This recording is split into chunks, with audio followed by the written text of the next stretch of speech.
আজকে আমরা পার্টিকুলারলি যে বিষয় নিয়ে কথা বলবো সেটা হচ্ছে মাস্টার্স আর পিএইচডি প্রোগ্রামে যারা হচ্ছে চায়নাতে পড়তে যেতে যাচ্ছেন, যারা মাস্টার্স পিএইচডি করতে, তাদের জন্য আসলে এই ভিডিওটা বেসিকলি মেক করা। হ্যালো এভরিওয়ান, স্কাইস্টার গ্লোবাল থেকে আমি সিনিয়র কাউন্সিলর অনন্যা আপনাদের সবাইকে নতুন একটা ভিডিওতে স্বাগত জানাচ্ছি। আমরা লাস্ট কয়েকটা হচ্ছে ভিডিও বানিয়েছি যেগুলোতে হচ্ছে আমরা higher education in China, MBBS in China, scholarship opportunities in China নিয়ে আমরা কয়েকটা ভিডিওতে কথা বলেছি। তো আজকে আমরা পার্টিকুলারলি যে বিষয় নিয়ে কথা বলবো সেটা হচ্ছে মাস্টার্স আর পিএইচডি প্রোগ্রামে যারা হচ্ছে চায়নাতে পড়তে যেতে যাচ্ছেন, যারা মাস্টার্স পিএইচডি করতে যেতে যাচ্ছেন, তাদের জন্য আসলে এই ভিডিওটা বেসিকলি মেক করা। কারণ আমরা প্রচুর কোয়েরিজ পাই অনলাইনে অফলাইনে যে মাস্টার্স আর পিএইচডি নিয়ে আপনারা একটা ভিডিও বানাবেন।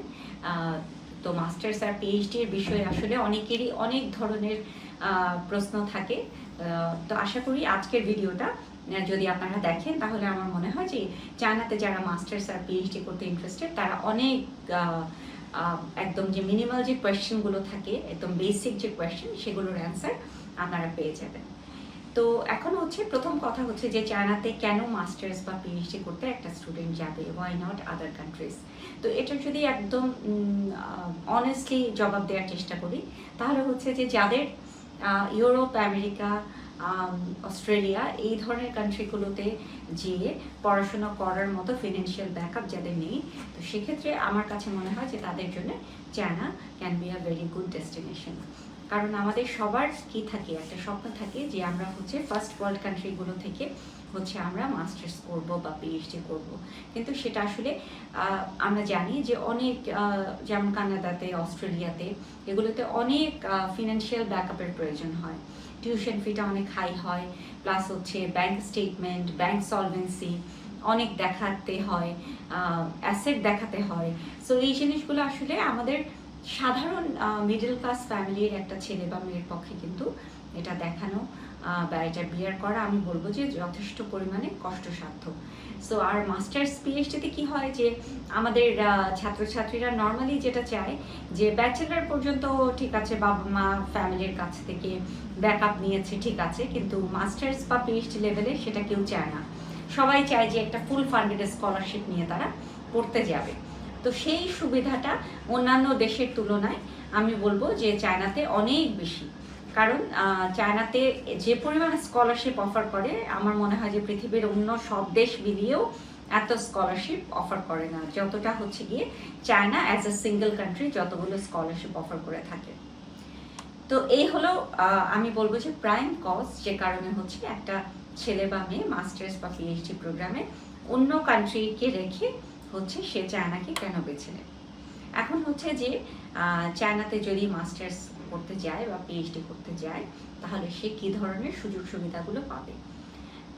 প্রথমে হচ্ছে যে চায়নাতে যদি কেউ মাস্টার্স বা পিএইচডি করতে যেতে চায় সেখানে নর্মালি যদি মোটামুটি একটা ভালো রেজাল্ট থাকে, মোটামুটি ভালো রেজাল্ট বলতে কি যে 3 আউট অফ 4 আমাদের যদি সিজিপিএ থাকে ব্যাচেলারে বা যারা পিএইচডি করতে যাচ্ছে, তো সেক্ষেত্রে যদি মাস্টার্সে কারো সিজিপিএ থাকে 3 আউট অফ 4, এটা হচ্ছে মিনিমাম রিকোয়ারমেন্ট, তাহলেই হচ্ছে সে চায়নাতে কিন্তু স্কলারশিপ পাবে। স্কলারশিপগুলো কেমন হয় চায়নাতে? কিছু স্কলারশিপ থাকে যে এখানে হচ্ছে যে আমি তো মাস্টার্সে নর্মালি যেটা টিউশন অ্যান্ড অ্যাকোমোডেশন দুটোই ফ্রি পাওয়া যায়। টিউশন ফিসটা টোটালি ফ্রি থাকবে, গভর্নমেন্ট বিয়ার করবে। অ্যাকোমোডেশন যেটা, অ্যাকোমোডেশন অনেকে বোঝে না, অ্যাকোমোডেশন হচ্ছে হোস্টেল থাকা, যেটা ডর্ম ফি যেটাকে বলা হয়, সেটাও হচ্ছে গিয়ে ফ্রি থাকে। তো এই দুটো তো ফ্রি থাকেই। আর on the top of everything যেটা হয় যে ডিপেন্ডিং অন দ্য স্কলারশিপ, যে সে কোন ধরনের স্কলারশিপ পাচ্ছে, একটা উপবৃত্তি মাস্টার্সে কিন্তু থাকে। তো সর্বনিম্ন মাস্টার্সের ক্ষেত্রে উপবৃত্তি যেটা থাকে সেটা হচ্ছে 1000 RMB, আর উপরে সর্বোচ্চ যেটা থাকে সেটা হচ্ছে গিয়ে 3 থেকে 3500 RMB পর্যন্ত হচ্ছে আমরা উপবৃত্তির সুযোগ আছে মাস্টার্স এবং পিএইচডিতে, যেটা বাংলাদেশি টাকায় অলমোস্ট 60,000 টাকার মতো। আর নিম্নে তো যেটা বললাম যে 18,000 টাকা থেকে শুরু। তাহলে এখন হচ্ছে যে তাহলে অনেকের প্রশ্ন থাকে যে আমরা তাহলে কোন উপবৃত্তিটা কোন কিসের উপরে ভিত্তি করে দেয়া হয়। এখন উপবৃত্তির বিষয় যদি বলতে হয় আর একটু ক্লিয়ার কাট, সেটা হচ্ছে যদি আপনারা সিএসসি পেয়ে যান, সিএসসি টাইপ বি স্কলারশিপ যদি পান, তাহলে হচ্ছে আপনাদের মান্থলি 3 থেকে 3,500 আরএমবি পর্যন্ত আপনারা স্টাইপেন্ডের সুযোগ পাবেন। আর যদি কোনো কারণে আপনারা সিএসসি না পান, কারণ সিএসসির জন্য একটা মিনিমাম কোয়ালিফিকেশান, যেটা আমি বললাম যে 3 আউট অফ 4 সিজিপিএ থাকতে হবে, এটার সাথে হচ্ছে ইন অ্যাডিশন টু দ্যাট এটা আপনাকে কোনো না কোনো ইংলিশ প্রফিসিয়েন্সি টেস্টে একটা ভালো স্কোর লাগবে। আপনার যদি আইএলসে 6 থাকে বা আপনার যুগলিঙ্গত যদি একটা ভালো স্কোর থাকে, সেক্ষেত্রে হচ্ছে আপনি ওই সিএসসি টাইপ বি স্কলারশিপটা পাবেন। কিন্তু আপনার যদি এখন আইএলস নেই বা আপনার কোনো ইংলিশ প্রফিসিয়েন্সি টেস্ট নেই, আপনি জাস্ট এমওআই দিয়ে অ্যাপ্লাই করতে চাচ্ছেন, তো এমওআই যদি দিয়ে আপনি অ্যাপ্লাই করেন, ইন দ্যাট কেস আপনার হয়তো স্টাইপেন্ডের অ্যামাউন্টটা হয়তো এতখানি আসবে না, 3,000 বা 3,500 আরএমবি আসবে না, আপনার হয়তো 1,500 আরএমবি আসলো বা 2,000 আরএমবি আসলো। কিন্তু আমি বলবো যে সেটাও কিন্তু একটা স্টুডেন্টের জন্য কম না, কারণ আমরা পৃথিবীর যে দেশেই পড়তে যাই, আমার টিউশন ফি আমাকে কেউ ফ্রি দেবে না, অ্যাকোমোডেশনও আমাকে কেউ ফ্রি দেবে না। এই ধরনের রেজাল্ট নিয়ে খুব আউটস্ট্যান্ডিং রেজাল্ট হলে সেটা ভিন্ন কথা। তো স্টাইপেন্ডের অ্যামাউন্ট যেহেতু একটা চায়নাতে দিচ্ছে, আমাকে যেহেতু একটা মাসিক উপবৃত্তি দিচ্ছে, এটা কিন্তু একটা আমাদের জন্য অনেক বড় সুবিধা, কারণ আমাদের কোনো লিভিং এক্সপেন্স বাংলাদেশ থেকে তাহলে আমাদের প্যারেন্টসদের কাছ থেকে নিতে হবে না, আমাদের কোনো ফিনান্সিয়াল ব্যাকআপ ফ্যামিলি থেকে নেওয়া ছাড়াই আমরা হচ্ছে চায়নাতে যেয়ে মাস্টার্স আর পিএইচডি করে আসতে পারবো। তাহলে এই গেল হচ্ছে আমাদের কি স্কলারশিপের টাইপগুলো বললাম। এখন হচ্ছে যে আমাদের মাস্টার্স বা পিএইচডি লেভেলের জন্য অ্যাপ্লিকেশন করতে আমাদের কি কি ডকুমেন্টসগুলো লাগবে। আমাদের যে ডকুমেন্টসগুলো লাগবে সেগুলো হচ্ছে যে পাসপোর্ট, তো অ্যাজ ইউজুয়াল যে কোনো প্রোগ্রামে আপনি যে কোনো দেশের জন্য অ্যাপ্লাই করেন পাসপোর্ট আপনার লাগবে। তারপরে আপনার যেটা লাগবে সেটা হচ্ছে আপনার all academic certificate and marksheet এগুলো। তারপর হচ্ছে আপনার পুলিশ ক্লিয়ারেন্স করতে হবে, আপনার ব্যাংক স্টেটমেন্ট লাগবে। ব্যাংক স্টেটমেন্ট যেহেতু অনেকেই জিজ্ঞেস করে আমাদেরকে যে ব্যাংক স্টেটমেন্টের ব্যাপারটা কি আপু, ব্যাংক স্টেটমেন্ট কত দেখাতে হবে। তা আমি বলবো যে যেহেতু আপনারা স্কলারশিপে যাচ্ছেন, আপনাদের কোনো টিউশন ফিস নেই, অ্যাকোমোডেশনটাও ফ্রি, আপনারা মান্থলি উপবৃত্তিও পাচ্ছেন, কাজে সেক্ষেত্রে আপনাদের আসলে ওইভাবে কোনো খুব বড় ব্যাংক ব্যালেন্স দেখানোর দরকার নেই। মোটামুটি 4-5 লাখ টাকার একটা ব্যাংক ব্যালেন্স দেখালেই আপনার হয়ে যাবে। তারপর আপনার যেটা লাগবে সেটা হচ্ছে ইউনিভার্সিটি থেকে 2টো রেকমেন্ডেশন লেটার লাগবে, সেটা হতে হবে প্রফেসর অথবা অ্যাসোসিয়েট প্রফেসর লেভেলের কারো কাছ থেকে। আপনি যে ইউনিভার্সিটি থেকে পড়াশোনা করেছেন, যে ডিপার্টমেন্ট থেকে পড়াশোনা করেছেন, উনি নিশ্চয়ই ওই ডিপার্টমেন্টে আপনার পরিচিত, আপনার যারা প্রফেসর বা অ্যাসোসিয়েট প্রফেসর আছে তাদের কাছ থেকে 2টো রেকমেন্ডেশন লেটার নেবেন। তারপরে আমাদের লাগবে একটা মিডিয়াম অফ ইনস্ট্রাকশন, যদি আপনাদের আইএলস না থেকে থাকে, আর আইএলস যদি থেকে থাকে স্বাভাবিক সেক্ষেত্রে এমওআই লাগছে না, তাহলে আইএলস এর স্কোরটা সাবমিট করলেই হবে। তো এই হচ্ছে গিয়ে মোটামুটি বেসিক ডকুমেন্টস যেগুলো আমাদের হচ্ছে চায়নায় অ্যাপ্লাই করার জন্য লাগবে। এখন হচ্ছে যে অ্যাপ্লিকেশন টাইমিংটা কখন। নর্মালি মাস্টার্সের সমস্ত অ্যাপ্লিকেশন জানুয়ারি বা ফেব্রুয়ারির মধ্যে ক্লোজ হয়ে যায়, অক্টোবর থেকে শুরু হয় এবং হচ্ছে জানুয়ারি এবং ফেব্রুয়ারির মধ্যে ক্লোজ হয়ে যায়। এটা হচ্ছে আমি পার্টিকুলারলি বলছি যে যেটা CSC scholarship, China scholarship council যে স্কলারশিপটা দিয়ে থাকে। আর এছাড়া যেগুলো ইউনিভার্সিটি স্কলারশিপ আছে বা আদার্স স্কলারশিপ আছে সেগুলোর জন্য ডেডলাইন থাকে জুন পর্যন্ত। কিন্তু আমার এক্ষেত্রে আমার ব্যক্তিগত অভিমত যেটা, সেটা হচ্ছে প্রত্যেকটা স্টুডেন্টকে আমার এটা বলার থাকবে যে তোমরা যারাই হচ্ছে ইন্টারেস্টেড চায়নাতে পড়াশোনা করার জন্য দ্রুত অ্যাপ্লাই করতে হবে, সেটা মাস্টার্স হোক, পিএইচডি হোক বা ইভেন ব্যাচেলর লেভেলই হোক, যে কোনো লেভেলই হোক, যত আর্লি আপনি অ্যাপ্লিকেশনটা করবেন তত হচ্ছে আপনার স্কলারশিপ পাবার পসিবিলিটি বেড়ে যাবে এবং বেশি থাকবে। এই হচ্ছে গিয়ে ব্যাপার।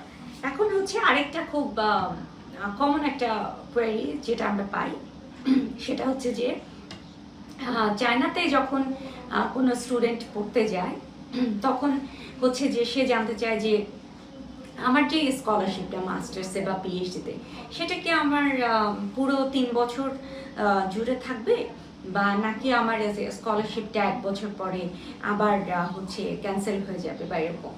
তো এটার ব্যাপারে যদি আমি অনেস্টলি তোমাদেরকে বলি, তাহলে হচ্ছে যে পৃথিবীর কোনো স্কলারশিপ আনকন্ডিশনাল হয় না। তবে মাস্টার্সের স্কলারশিপগুলো, মাস্টার্স বা পিএইচডি লেভেলের স্কলারশিপগুলো আমি বলবো যে তুলনামূলকভাবে অনেক কন্ডিশনগুলো অনেক ইজি হয়। মানে হচ্ছে যে তোমার যদি তুমি যদি নর্মালি পাশ করে যাও বা একটা মিনিমাম একটা রেজাল্ট ধরে রাখো, তাহলে কিন্তু তোমার স্কলারশিপ আর বাতিল হবে না। স্কলারশিপটা তোমার ফুল কোর্স যতদিন তোমার চলবে, নর্মালি চায়নাতে মাস্টার্স প্রোগ্রামগুলো হয় 3 বছরের, যেগুলো স্কলারশিপ প্রোগ্রামের আওতায়। তো সেক্ষেত্রে 3 বছরই হচ্ছে গিয়ে স্কলারশিপটা থাকবে। কাজেই আমাদেরকে কি করতে হবে, জাস্ট আমাদেরকে অ্যাটেন্ডেন্স অ্যান্ড একটা মিনিমাম রেজাল্ট ধরে রাখতে হবে, আমাদেরকে প্রতিটা সেমিস্টারে পাশ করতে হবে। এই হচ্ছে গিয়ে আমাদের ওভারঅল একটা আমরা মাস্টার্স আর পিএইচডির ব্যাপারে একটা ওভারভিউ শেয়ার করলাম। আমার মনে হয় যে যারা চায়নাতে তোমরা মাস্টার্স বা পিএইচডি পার্সু করতে চাচ্ছ, তাদের জন্য আমার মনে হয় যে ভিডিওটা যথেষ্ট হেল্পফুল হবে। আমি চেষ্টা করেছি প্রত্যেকটা ইনফরমেশন মেনশন করার জন্য। তারপরেও যদি হচ্ছে কারো কোনো এডিশনাল কোনো কোয়েরি থাকে, তাহলে হচ্ছে আমি রিকোয়েস্ট করব যে আমাদের ভিডিওতে তোমরা কমেন্টে যে হচ্ছে গিয়ে তোমরা হচ্ছে তোমাদের কোয়েশ্চেন জানাতে পারো, অথবা আমাদের ফেসবুক পেজে বা আমাদের স্ক্রোলে যে নাম্বার যাচ্ছে তোমরা সেই নাম্বারে কল দিয়ে হচ্ছে তোমাদের কোয়েশ্চেনগুলো, যদি কোনো কোয়েশ্চেন থেকে থাকে, আমাদের কাছে জানতে চাইতে পারো।